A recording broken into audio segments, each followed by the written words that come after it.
Hello folks, Dick Fairburn here. This week we're going to do something a little different in the video.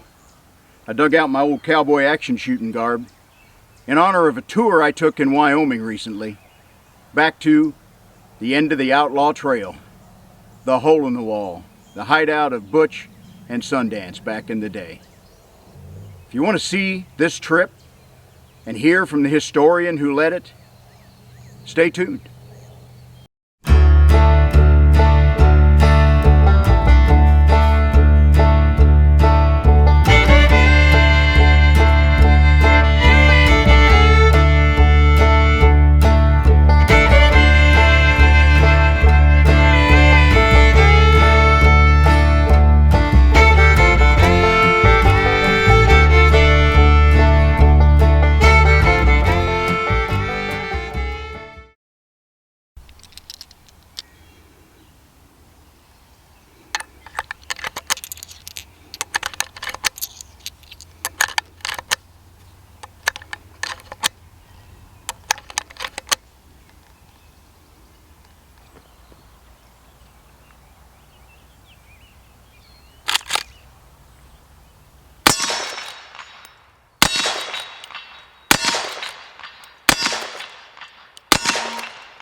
In 1984, I moved to the town of Thermopolis, Wyoming, the Wild West. Quite a culture shock from a kid that grew up in the cornfields of Illinois. One thing I found interesting when I moved there was Thermopolis was called the end of the Outlaw Trail. A little bit of research, and as an amateur historian, I found out that the hole in the wall where Butch and Sundance and the Wild Bunch gang would hide out was about a hard two-day ride over the Bighorn Mountains from Thermopolis. So whenever those boys had hit a train or a bank and were loaded with money and they wanted to go to town, find some whiskey and women, well, they'd ride up over the Bighorn Mountains and they'd end up in Thermopolis. And in 1990, a group in Thermopolis started organizing a trail ride from Thermopolis to the hole in the wall. They took it as about a 3-day trip. Guess they're not as tough as those old boys back in the 1890s. Never got a chance to go on that. And hole in the wall can be accessed, and I'll tell you how anyone can go there as we go along in this. But what I'm going to show you is a tour put together by Clay Gibbons, an historian in that part of Wyoming who really knows his stuff. There were about 70 of us on the trip, a number of four-wheel drives, and I guarantee you the road we used to get back into that country was for four-wheel drives only. In fact, one got stuck and we had to deal with that along the way. As another little tie to Wyoming, a very dear friend of mine was a cowboy, hunting and fishing outfitter. One of those guys that whatever he put his mind to, he did very, very well. He died a few months ago. I had to go out there and kind of settle up part of his will. When I shot cowboy action more than 20 years ago, I used a Browning 1892 357 lever action. I've got a video on how I use that as a home defense rifle now. My buddy Dan had that 357 and this 44 Browning 1892 44 Magnum. He found original marble sights to go on them. He stripped the high gloss finish off and oil finished the wood. Pretty nice looking carbines. This one rode on the dash of a 1978 Ford 4-door 4-wheel drive that was his outfitting truck. Right up there in front of him on the dash. This thing's probably got a couple 100,000 miles on it, and it shows a few dings and dents along the way. The 357 I traded him out of a long time ago. He wouldn't give up the 44, but he said when he was gone it was mine. So this is my connection to Wyoming and my buddy Dan.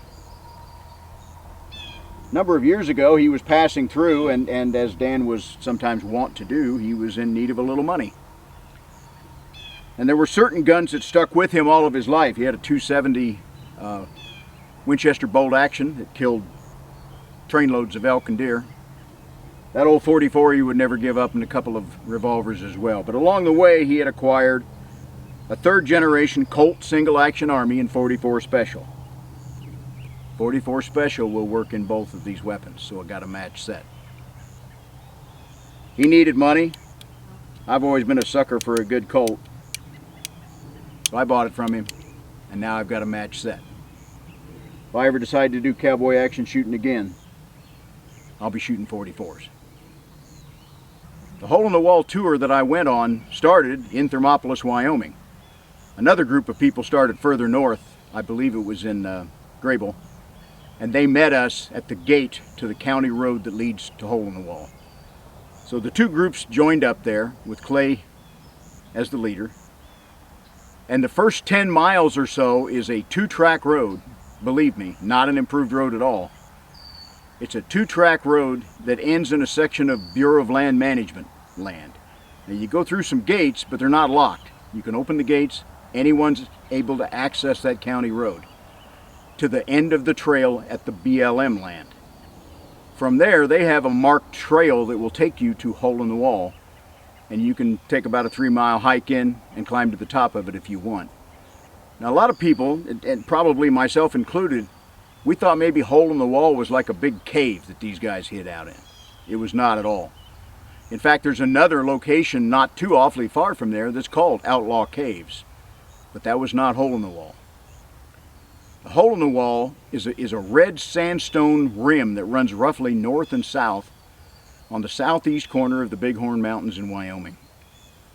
And that 30 miles is so sheer and rugged that it essentially forms a wall. And there's really only one spot where you can come up the gentle east side and lead a horse, pick a horse down through that rugged cliff and get it to the west side of that wall. That is Hole-in-the-Wall. It is a pass through this red sandstone wall. There were a number of homesteaders in there that had ranches, as well as the cabin that the outlaw gang used, which they called the Hole-in-the-Wall cabin.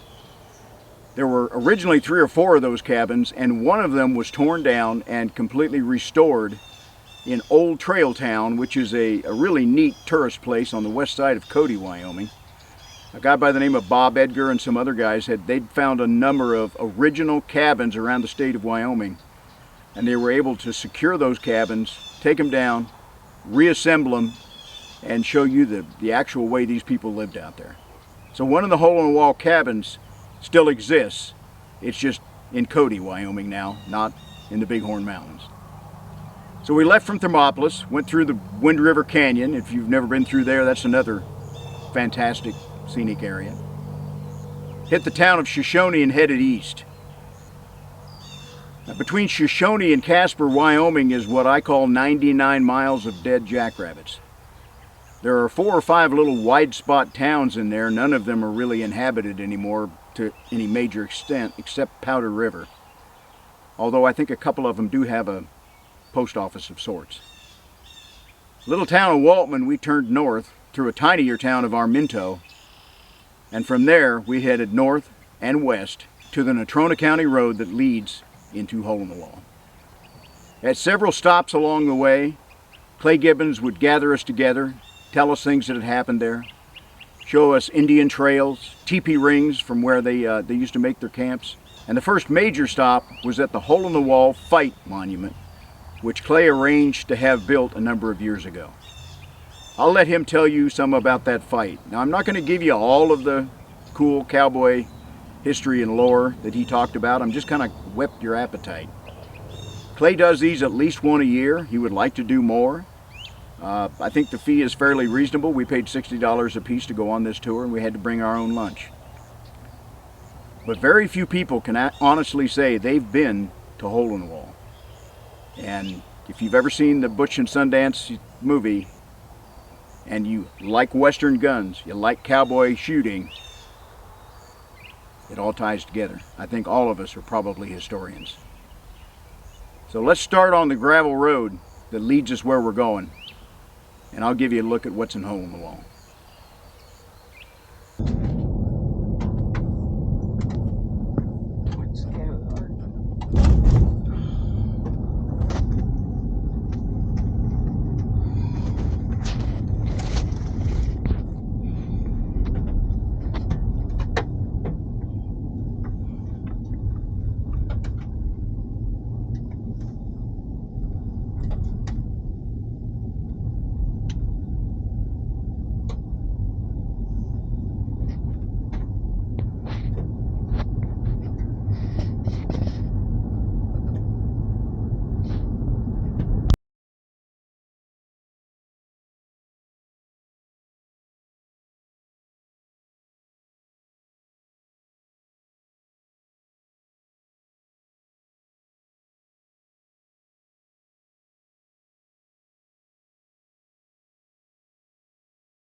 When they came through from that end over there, this huge expanse of land has no rock in it to build cairns, does it?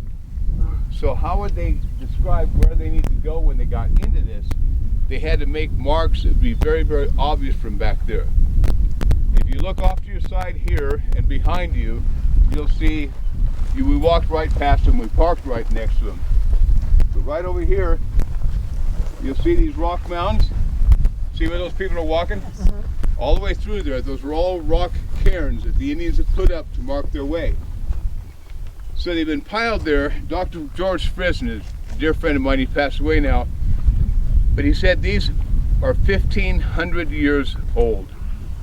It's called the Sioux War Trail, but that was only because when white men came here, the Sioux were using it, because the Sioux have only been here for the last 250 years. They came from back east and moved out here and moved the rest of the Indians further west. So when the white men came, the Sioux were using it. That's where it got the nickname of the Sioux War Trail. But this is a 1,500-year-old Indian trail. And when we walk back, you can walk closer to them, but it's very distinguishable now. So thinking back to what I said about they only need to be eye distance away, that's why they are so obvious here. Number one is there is plenty of rock to make cairns with. Number two, they made such a scar on this gully here, this draw, that you could see it from clear over there. And that's what they went, oh look, there it is, clear over there. So that gave them the path to come through this big meadow. One thing to remember in country like this is if you established yourself and built a cabin, you had to go a long way away for the wood. You see any timber around here?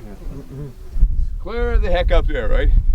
So when you left your place, scavengers came. So there's very few cabins that are left here, because when you abandon your cabin, it was a whole lot easier to go and take the wood from your cabin and move it to somebody else's place than it was to go to get the mountain and get fresh wood. So there's nothing left there other than the foundation of Fort Halleck. But it's a pretty cool place. And that is at the head of Buffalo Creek Canyon. We will, for the rest of our trip, we're going to be following Buffalo Creek Canyon for about 10 miles. And then after we get to the Hole in the Wall fight site, we drop down, we'll cross Buffalo Creek right at the mouth of the canyon where it opens up. Now I've ridden that horseback many times, and that creek, it's beautiful canyon walls, 400 foot high on each side, and that creek winds through it. In those 10 miles to get from one end to the other, you have to cross the creek 82 times. I mean, you're in the creek and in the creek and in the creek like that, and it's only for, I've had people want to ride with me, but you know, everybody, one thing I learned about the outlaw trail ideas about Thermopolis, if you ask somebody on a scale of 1 to 10, how good of a rider are you? If they say they're an 8, they're really a 4. Okay? So, you know, I just hate, because there's places there you got to get your foot out of the stirrup and bend over and get down on, you know, behind the horse and get under the limbs. It's not an easy ride, but it's a beautiful ride. It says the Hole in the Wall fight, July 22nd, 1897. In the 1890s, cattle rustling was suspected in around the hole-in-the-wall country of north central Wyoming. Can you guys hear me? Yeah.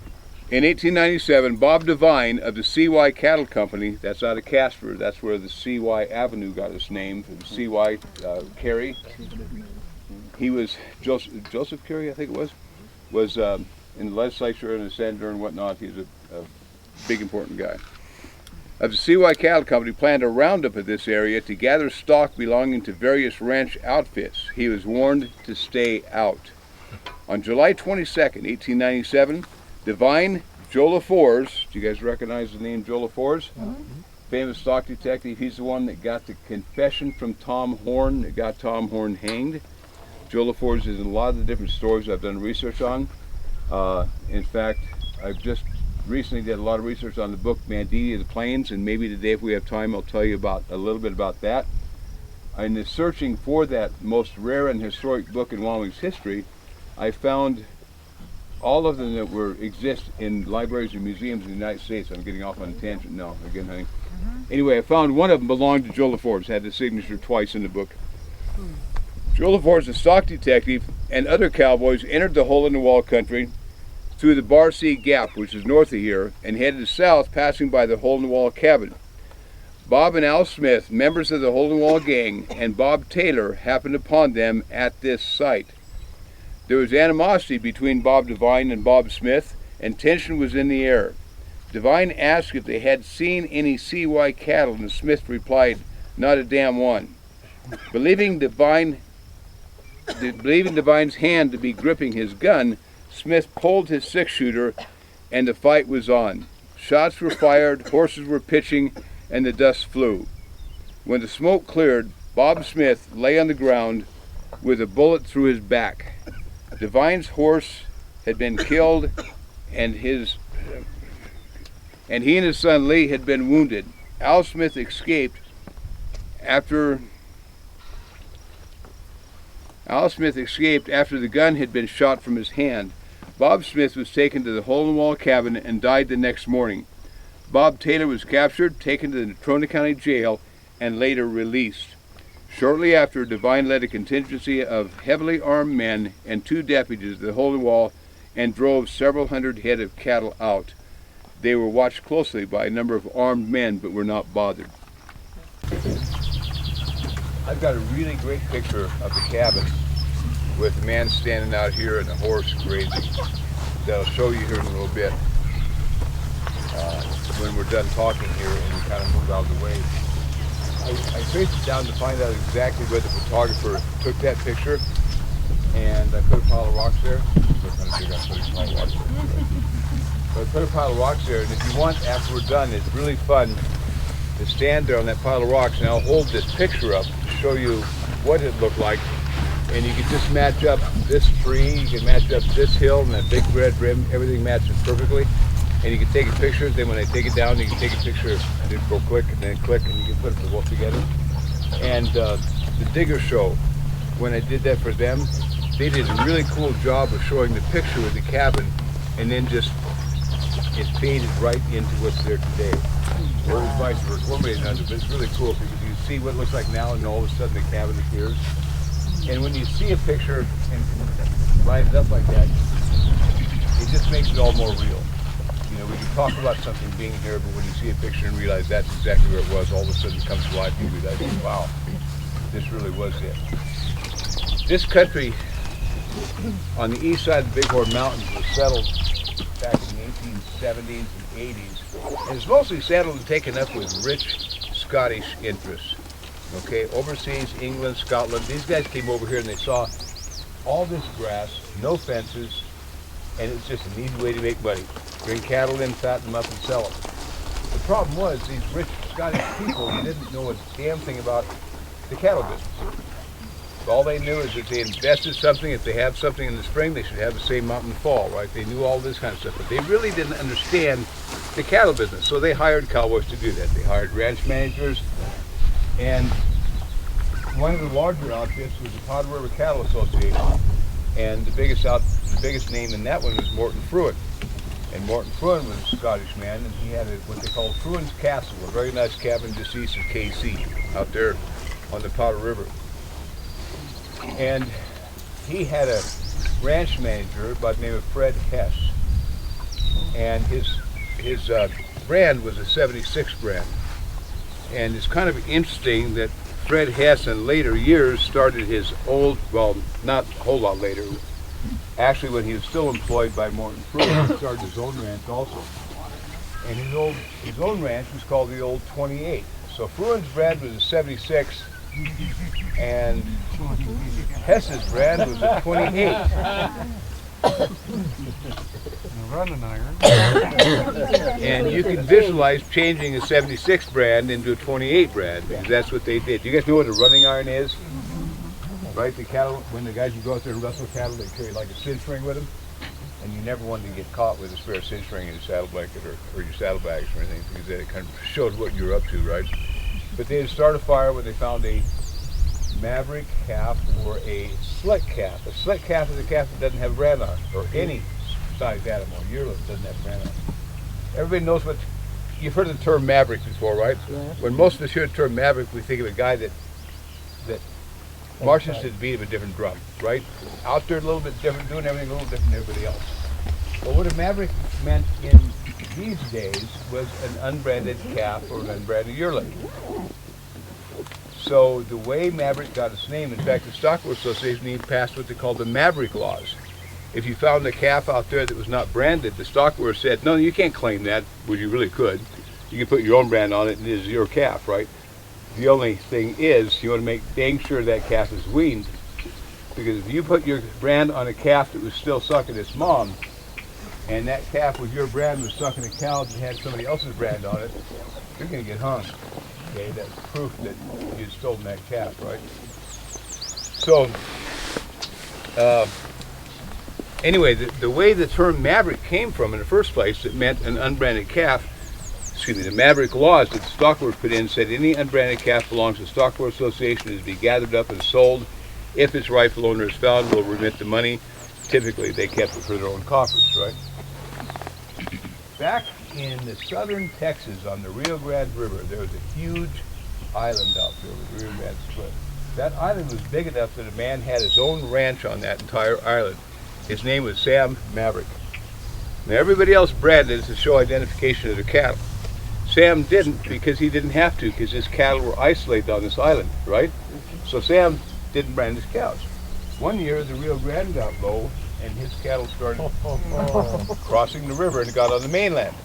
When people would ride over there and see an unbranded cow or calf, they'd say, that's Maverick. And that's how the term Maverick calf came about. It was when Sam Maverick's calves were out there, they had no brand, so the unbranded calf was a Maverick calf. So that's how that all started.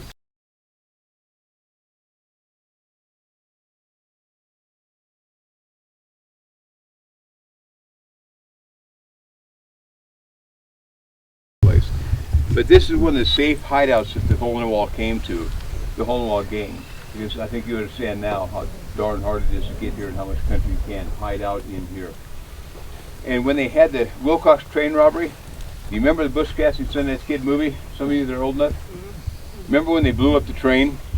You know, and the money went everywhere, and Sundance says, think you used enough dynamite there, Butch? Well, Butch wasn't here. Sundance was, and Kid Curry was, and another guy was. But Butch wasn't there, but he masterminded that Wilcox train robbery. Now, Butch Cassidy was very successful in robbing trains and banks because he understood one simple fact, and that's a fresh horse will outrun a tired horse every single time, right?